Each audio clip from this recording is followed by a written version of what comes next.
Alright, so for the first 6 here, you will notice that I have a tangent and it intersects at a radius that is drawn in.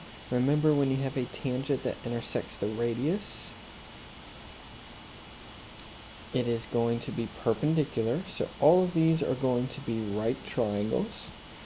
Now you'll notice that the first 3, I am trying to find an angle. And we know that the 3 angles in a triangle have to add up to be 180. Okay? The ones 4, 5, and 6, we're going to work a little bit different because I'm dealing with side lengths. So remember, the angles in a triangle add up to be 180 degrees. So for this first one, x is going to be 62 degrees. For the second one, when I add up 90 and 59, equal to 180, we get that the last angle is 31 degrees. And then finally the last one, I've got x plus 90 plus 33 equals 180. So the last angle is going to be 57 degrees. Okay. So for those, you're just adding up the angles to equal 180. For number 4 here, and it's going to be the same process for 5 and 6. So since I have a right triangle and I'm trying to find the sides, I've got to use Pythagorean theorem. Okay. So I've got r squared plus, so that's this piece, 3 squared is going to equal, now the whole hypotenuse is r plus 1. And that whole r plus 1 is squared. Okay. So remember, when I square r plus 1, it's the same thing as multiplying it by itself. So we've got r squared, I'm just foiling at this point, plus 1r plus 1r plus 1. And that still equals the r squared plus, and 3 squared we know is 9. So now if you look, the r squareds are going to cancel. I've got 1 on each side, so I'm going to be left with 9 is going to be equal to 2r plus 1. So 8 is 2r, so that means my radius is 4. Okay. Same process for 5. So when I go to set it up, I've got r squared plus 15 squared is going to equal, and this whole thing is r plus 9 squared. And so that means I can write, instead of squared, r plus 9 times r plus 9. When I go to FOIL, I get r squared plus 9r. Then I get 9r and 81. And that equals r squared plus, and then 15 squared is 225.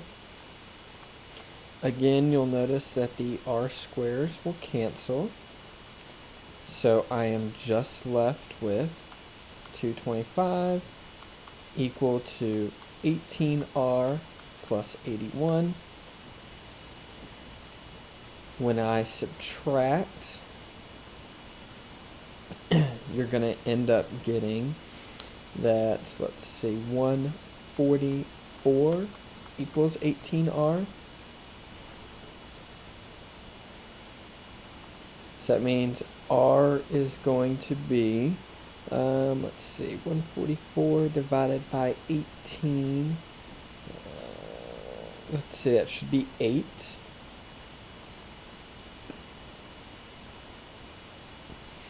Finally, for number 6, again, when I go to set up, r squared plus 14 squared is going to equal the whole hypotenuse is r plus 8.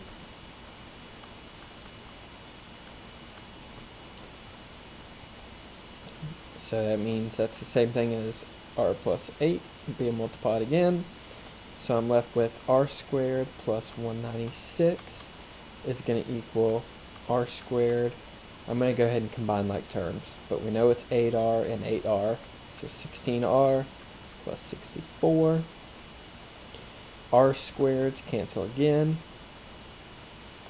When I subtract 196 and 64, I'm left with 132 equals 16r.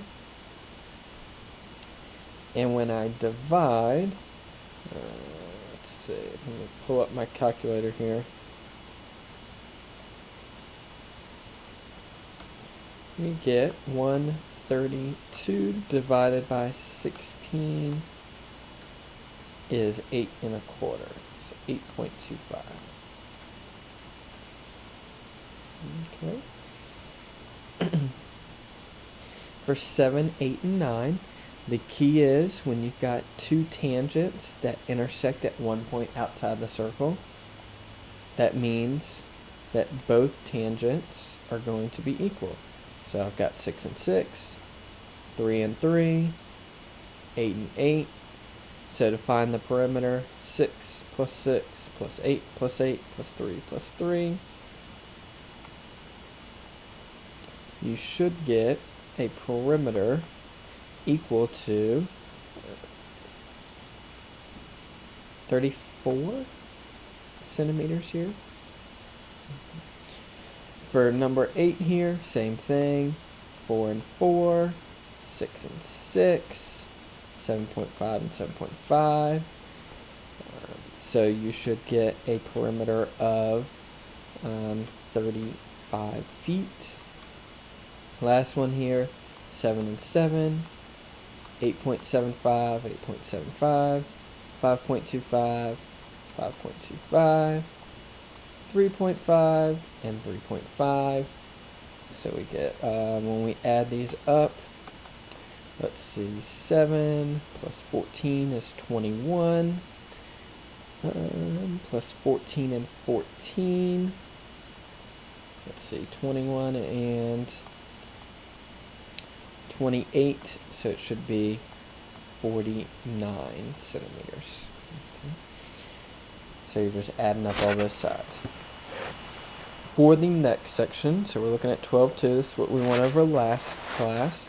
So since the distance from the center for both of these chords are the same, that means I know their lengths are the same as well. So since this chord is 24, because just half of it was 12, and the whole thing is 24. That means the other chord is also 24.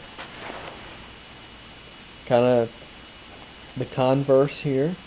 So since these chords are the same, that means they need to be the same distance away. So since one was 3.2 away, the other has to also be 3.2 away. Alright, then the next one, it says that the distance is the same. And since this chord is 10, that means this whole chord is 10 as well.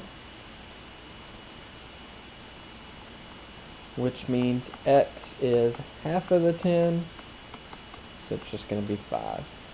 Okay. For 4 through 6, you'll notice that now instead of me giving you two chords, like for 1 through 3, I've only given you one chord. Okay, so that means I know I'm going to be using Pythagorean theorem to find something. Okay. So for this one, for number 4, I've got a 10 for that little piece of the triangle since the whole chord was 20. So when I do Pythagorean theorem, I've got x squared plus 10 squared equals 14 squared. So x squared plus 100 equals 196. So x squared equals, x squared equals 96. So x, when I go to take the square root of that, if I were to break it down, you would have the biggest perfect square that goes in to 96 would be, I believe, 16 and 6.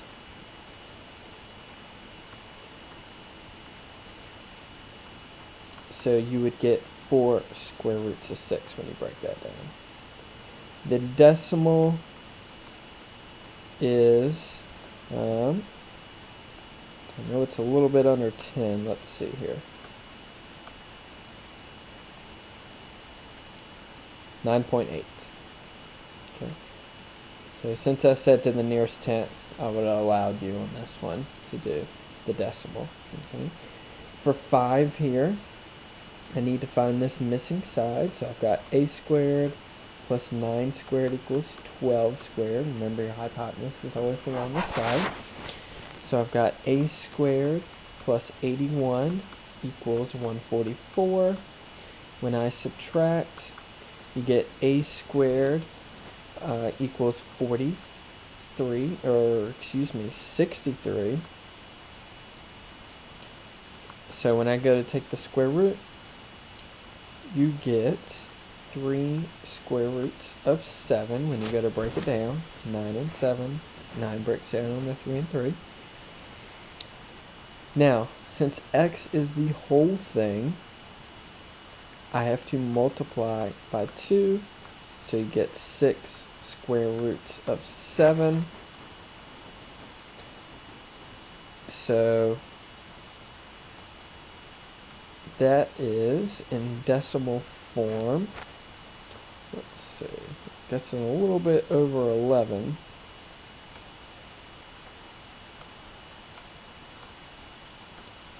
Oh, that was way off. 15.9.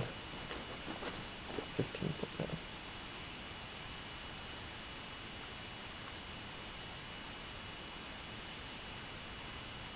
Alright. And then for 6, so remember, this is what I call that swinging gate problem. So I'm going to swing my radius over. I've got 4.5 for half the chord, 1.9. So I've got 1.9 squared plus 4.5 squared is going to equal x squared. I do not know 1.9 squared off the top of my head, believe it or not. So I've got 3.61 plus 2025.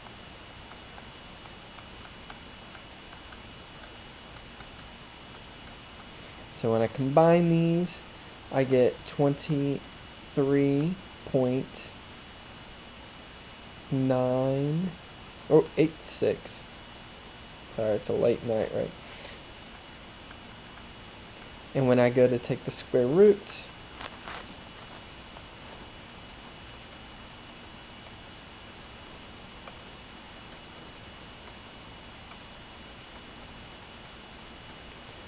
you'll get 4.9 when you round. Okay. Remember to double check with these. Your hypotenuse should be the longest side length. Okay.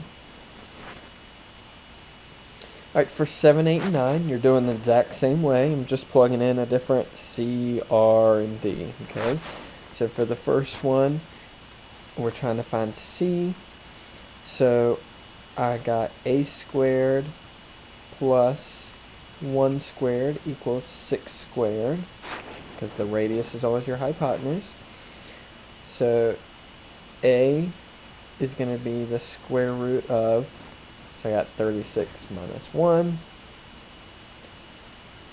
So square root of 35, which is a little bit under 6. Let's see, maybe 5.9. 5.9. Okay. Now, since they wanted C, which is the whole chord, I'd have to double it, and you would get 11.8. Okay. For 8, you do the same way. A squared plus 8 squared equals 9 squared. So a is going to be the square root of whatever 81 minus 64 is, which is 17, I believe. And when I take the square root of that, it's 4 something.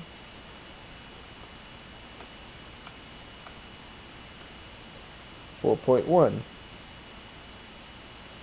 Again, I've got to double it to get to the whole chord, so 8.2. Last one's a little bit different. So since C was 10, when I plug in the Pythagorean theorem, I have 5 squared plus b squared equals 10 squared. Okay. Now, me looking at this, I already know that the answer is going to have to be 5 root 3, just because I know what kind of triangle it is here. It's actually a 30, 60, 90 triangle, because I've got short leg is half the hypotenuse. But anyways, we'll do the Pythagorean theorem just to double check. So I have 25 plus b squared equals 100. So b squared is going to be 75. When I go to take the square root, then I've got 5 root 3 when I break it down. If I do to the nearest tenth, it's in between 8 and 9. 8.7. Oops. So when I multiply, I do not have to multiply by 2, excuse me. So that means it's 8.7. Okay. Which was my D. I just used B because that was the part of the Pythagorean theorem I was trying to find. Alright, so on the back, remember we have 3 different cases here. We've got case 1, where they intersect in the center. We've got part times part in one segment is going to equal part times part in the other. The other case, you can either have both secants intersect outside, or maybe you've got a tangent, a secant here intersecting outside. Either way, you've got the outside piece times the whole length is going to equal outside times the whole. Now for the one with the tangent, since everything's outside, it's basically outside times outside. I think that's how we wrote it in your notes, okay? But really, you're using the same formula. So for this one, we've got case number 1 here. So I've got x times 10 is going to be 6 times 5. So since 10x equals 30, x is going to be 3. Then the next one, we've got case, it was actually case 3 on the notes, but case 2 here. Okay, so I've got outside, which is 3, times the whole thing, which is 12, is going to equal outside, which is x, times the whole thing, which is 10. So we have 3 times 12 is 36. And then 10x, I believe this is the exact one from the notes. So x would be 3.6. Okay. For the next one, it's going to be case 2 again. So outside, which is 8, times the whole thing, which is going to be 18, is going to equal 9 times the whole thing, x plus 9, because I would have to add these 2 pieces to get to the whole length.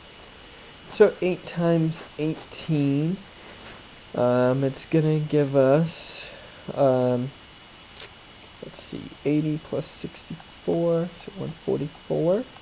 When I distribute, I get 9x plus 81. So when I subtract, you end up getting 63 equals 9x. So x is going to be 7.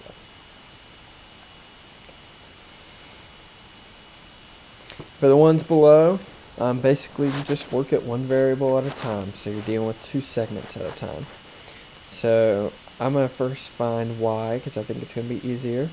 So I've got outside times the whole thing, or outside times outside, is going to equal outside, which is 9, times the whole thing, which is going to be 25. So I've got y squared is going to be 225. I think this one was one from the notes as well. So y was 15. For x, now I'm dealing with the ones in blue. So I've got outside is 8. Whole thing is x plus 8, or 8 plus x, either way, is going to equal the outside, which is 9, times the whole thing, which we said was 25. So we've got 8x plus 64 is going to equal 225. So 8x is going to be 161. When I divide, I get 20 1/8 as my answer there. Okay. For the next one, so I'm going to deal with the x first. So I'm going to do the ones in blue here. So I've got x, which is the outside, times x, because the whole thing was outside. Here it was tangent, is going to equal 18, which is the outside. And then combined, 18 and 8 is 26. So x times x is x squared. And 18 times 24, or 26, excuse me, is 468. Let's see, the biggest perfect square that will go into that is, I believe,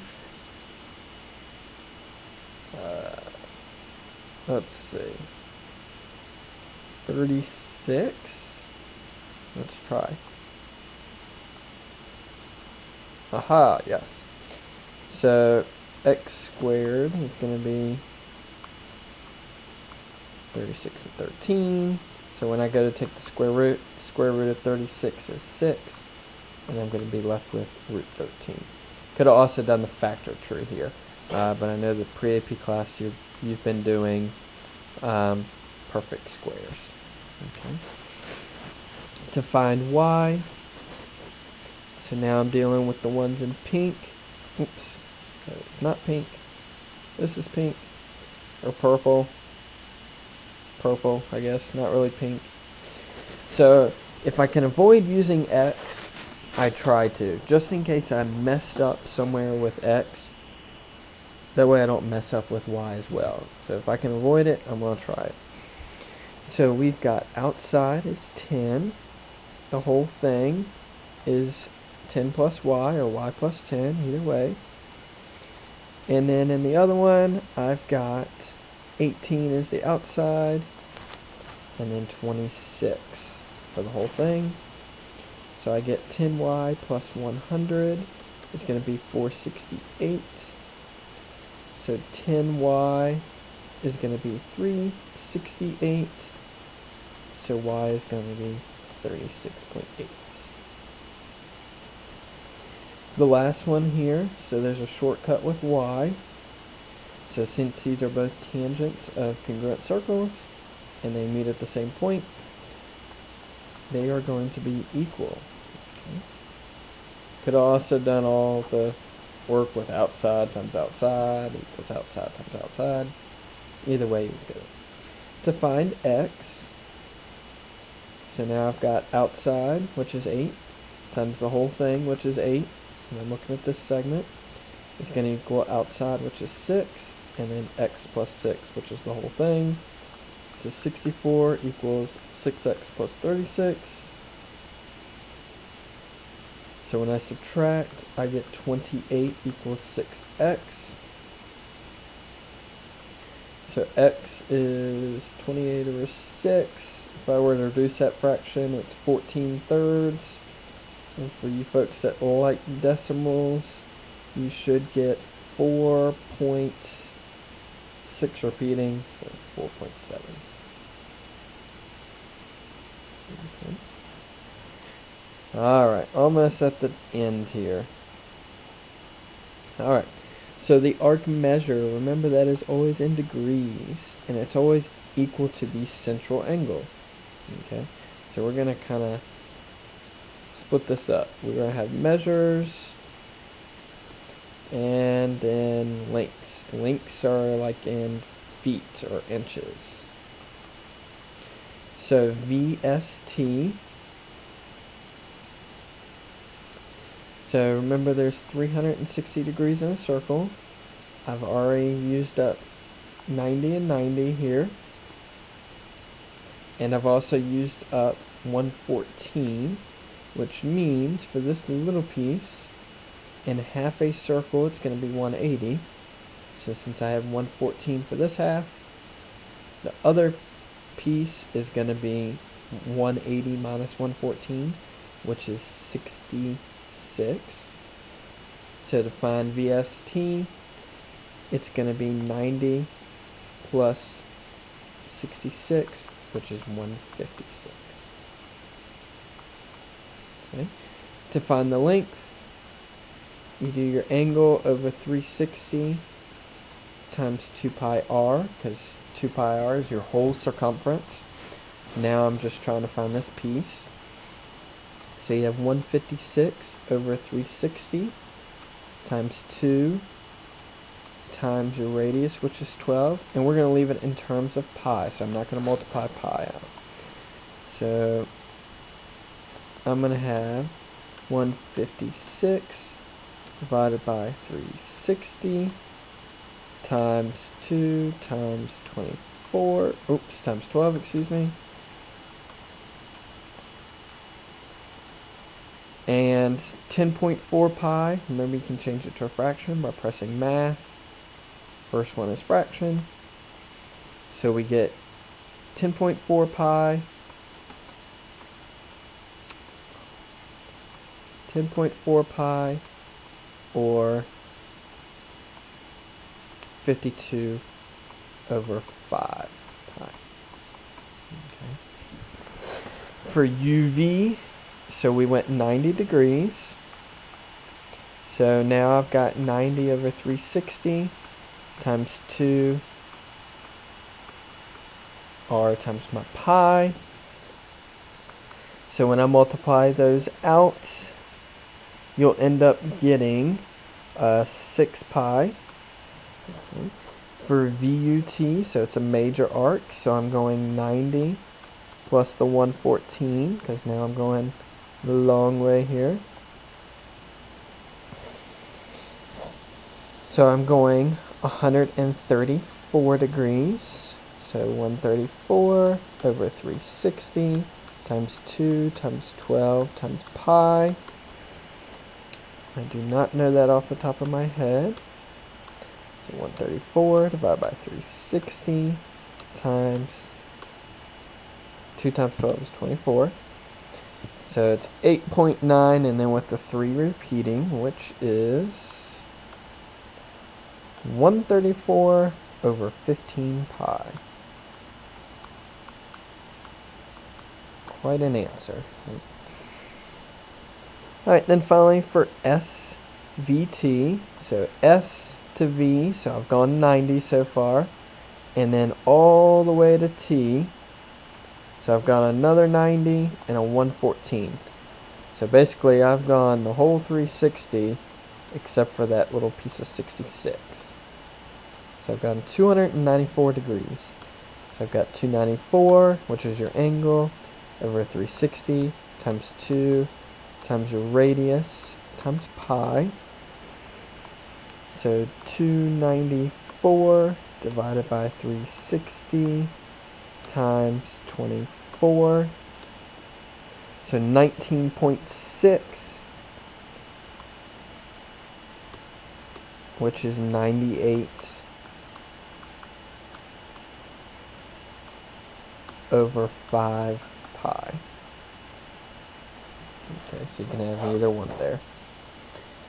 If the decimal ends, terminates, like for this first one and then this last one, I'm okay if you have the decimal. For this one, you had that 3 repeating, so I want the fraction instead. Alright, for the last two, and then we're done. I'm actually going to start with the last one, then come back.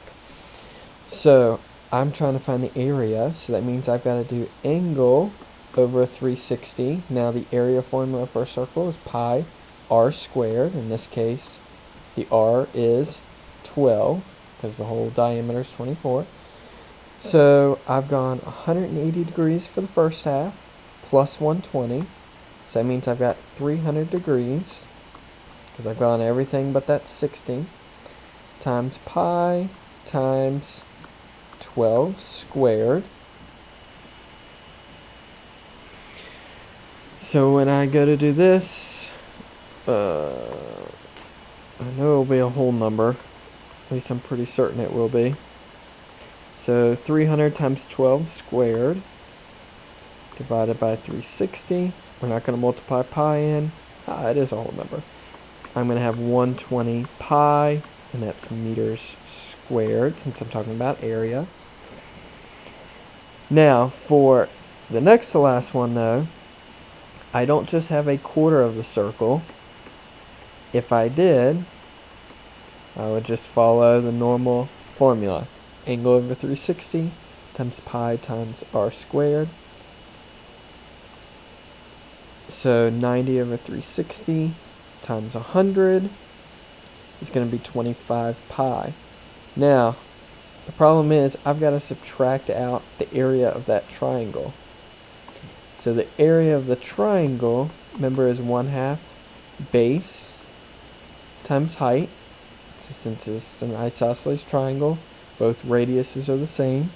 So both base and the height are 10. So the triangle is 50 centimeters squared. So I have to do 25 pi, which is the part of the circle, quarter of it, minus 50 centimeters squared, which was the triangle. Okay.